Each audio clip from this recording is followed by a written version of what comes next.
सुप्रभात, वंदे मातरम। आप सब लोगों का फिर से स्वागत है आपके दोस्त ईश नारंग की तरफ से। आज एक नई कहानी लेकर आया हूँ। कहानी वो जो दिल को छू जाए, कहानी वो जो हिंदुस्तान के संस्कारों की याद दिला दे, कहानी वो जो लगे कि हमारे जीवन के करीब है। तो आज की कहानी एक साधु बाबा के बारे में।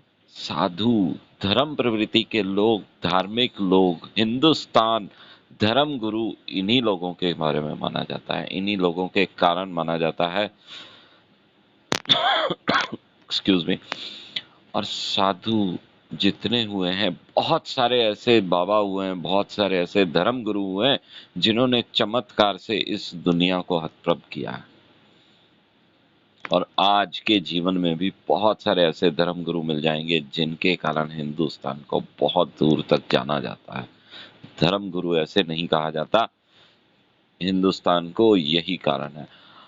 कहानी शुरू करूंगा मैं एक बात से। आप सब लोगों ने देखा होगा कि ट्रेन में बहुत बार भगवाधारी लोग बैठे होते हैं, साधु संत टाइप के लोग बैठे होते हैं, और टीटी जब टिकट चेक करने आता है तो उससे उनसे टिकट कभी नहीं पूछता, और कभी कभी तो उनको प्रणाम करके लौट जाता है, जबकि उसको पता होता है कि इनके पास टिकट नहीं है। फिर भी ऐसा क्यों होता है, और ये प्रथा कब से शुरू हुई? तो ऐसे ही एक बाबा की कहानी है, एक साधु महाराज की कहानी है, जिनका जन्म सन 1900 में हुआ था, उत्तर प्रदेश के अकबरपुर गांव में।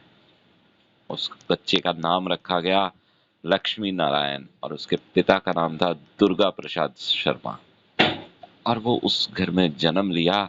बच्चे की किलकारियां गूंज उठी उस घर के अंदर, और बच्चा धीरे धीरे उसी तरह से बढ़ने लगा जिस तरह से पूर्णिमा का चांद बढ़ने लगता है।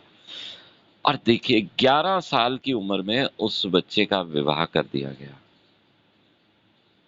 सिर्फ 11 साल की उम्र में। अगर हम उस समय की बात करें, उस समय शायद इसी उम्र में विवाह कर दिया जाता था, और कुछ वर्षों के पश्चात उस बच्चे ने घर छोड़ दिया। और कहते हैं कि उस बच्चे को 17 साल की उम्र में ज्ञान प्राप्त हो गया था।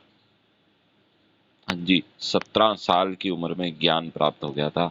और एक दिन ऐसे ही वो अपनी गुफा में साधना कर रहे थे, और अपनी गुफा से बाहर वो गंगा स्नान के लिए निकले। गंगा स्नान के लिए जब वो बाहर निकले तो उनके साथ में उनके दो अनुचर हमेशा रहते थे, जो कि गोपाल दास और एक मुसलमान, दोनों उनके साथ थे। तभी वहां कुछ 200 मीटर दूर से एक रेल निकली, और बाबा के मन में आया कि मैं इस रेल में यात्रा करूं। और देखिए, बाबा के मन में आने की बात थी और वो रेल वहीं पर रुक गई।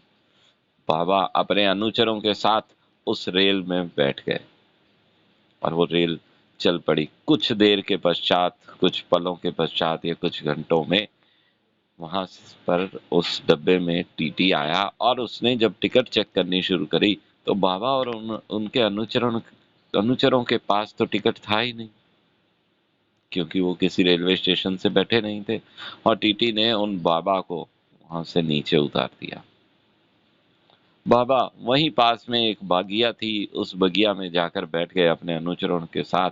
पर देखिए चमत्कार, के उसके उनके उतरने के बाद, उसके बाद जो है वो ट्रेन टस से मस नहीं हुई। रेलवे यात्रियों ने, रेलवे अधिकारियों ने अपनी तरफ से भरसक प्रयास कर लिया, पर रेल वो आगे जाने के लिए बिल्कुल भी तैयार नहीं थी। रेल आगे जा ही नहीं रही थी, अपनी जगह नहीं छोड़ रही थी। तभी कुछ यात्रियों ने कहा कि आपके एक टीसी ने, रेल अधिकारियों से बात की और कहा कि ये आपके एक टीसी ने एक बाबा को इस ट्रेन से नीचे उतार दिया है। तो उन अधिकारियों को भी लगा, और वो अधिकारी गए उस बाबा के पास, उस बाग में गए, और उनसे प्रार्थना करी कि आप कृपया करके इस ट्रेन में सवार हों, आप जहां जाना चाहते हैं हम आपको छोड़ेंगे। तो उन्होंने दो शर्तें रखी। दो शर्तें रखी गई कि मैं, दो शर्तें हैं मेरी, तभी मैं इस ट्रेन में यात्रा करूंगा। और वो दो शर्तें क्या थी? एक, इस जगह पर रेलवे स्टेशन बनाया जाए, क्योंकि यहाँ के लोगों को, यहाँ के निवासियों को बहुत दूर तक पैदल चल के जाना पड़ता है रेल पकड़ने के लिए। इस शर्त को उन अधिकारियों ने मान लिया, और दूसरी शर्त ये थी कि साधु जितने होंगे उन सबके साथ व्यवहार अलग तरह से किया जाए। और इसके बाद हुआ भी, उस जगह पर रेलवे स्टेशन बनाया गया, और उस रेलवे स्टेशन का नाम रखा गया लक्ष्मण दासपुरी। वो स्टेशन आज भी उत्तर प्रदेश में है। उसके बाद बाबा अपने अनुचरों के साथ ट्रेन में बैठे और ट्रेन चलने लगी। ट्रेन स्टार्ट हो गई, परंतु अभी भी कुछ बाकी था। ट्रेन के ड्राइवर ने प्रार्थना करी कि बाबा, जब तक आप हमें ब्लेस नहीं करेंगे, हमें आशीर्वाद नहीं देंगे, हम भी आगे ट्रेन नहीं चलाएंगे। तो बाबा के आशीर्वाद देने के बाद वो ट्रेन आगे बढ़ गई। और कहते हैं कि उन बाबा के पिताजी उनको कुछ समय के लिए वापस घर भी ले गए, और वो घर गए, उन्होंने पारिवारिक जीवन जिया, उनके 2 बच्चे भी हैं। और फिर कुछ समय के बाद वो वापस अपने आश्रम में आ गए, और उनका आश्रम आज भी उपलब्ध है। हाँ जी, आज भी वहाँ पर आश्रम अवेलेबल है, और उस आश्रम की जगह है उत्तर प्रदेश में नीम करौली। वहाँ पर लक्ष्मण दासपुरी उन्हीं के नाम पर था, क्योंकि उनके अलग-अलग नामों से उनको जाना गया। उनका एक नाम था बाबा नीम करौली, जिसके नाम से आज भी उनको जाना जाता है, और उस जगह का नाम भी बाबा नीम करौली के नाम से प्रसिद्ध है। रेलवे स्टेशन लक्ष्मण दासपुरी के रखा है। और उनके फॉलोवर्स की अगर हम बात करें, तो उनके फॉलोवर्स ऐसे बड़े-बड़े नाम हैं जिनको आप लोग भी जानते हैं। कुछ नाम है रामदास, भगवान दास, और बहुत सारे ऐसे नाम, बहुत अच्छे-अच्छे संगीतकार हुए हैं। रामदास और भगवान दास के बारे में तो जाना जाता है कि उन्होंने कुछ किताबें भी लिखी हैं। और उनके 2-3 फॉलोवर्स के बारे में जब मैं आपको बताऊंगा, यू वुड बी सरप्राइज, क्योंकि उनके एक फॉलोवर्स का नाम है स्टीव जॉब्स। हाँ जी, मैं उन्हीं स्टीव जॉब्स की बात कर रहा हूँ जिन्होंने एप्पल कंपनी की स्थापना करी। और कहते हैं कि वो जब बाबा के धाम पर आए थे, तो उनको प्रसाद के रूप में एक एप्पल मिला था, एक सेब मिला था, और वही सेब आज तक उनकी कंपनी का नाम भी है, और उनकी कंपनी का लोगो भी है। और आप और भी हैरान होंगे कि उनको यहाँ पर लाने वालों में जिसका नाम है, वो नाम है मार्क जुकरबर्ग। हाँ जी, वो उनको इस जगह पर लेके आने वालों में उनका नाम है। इसके अलावा जूलिया रॉबर्ट्स, और बहुत सारे ऐसे नाम हैं। गूगल के बहुत-बहुत बड़े-बड़े अधिकारियों के नाम ऐसे हैं जो इस बाबा के धाम पर आज भी आते रहते हैं।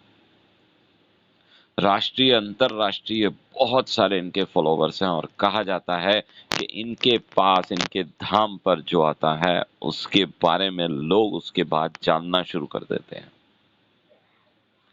तो आज की ये कहानी उस बात को बताती है जिसके कारण हिंदुस्तान को धर्म गुरु माना जाता है।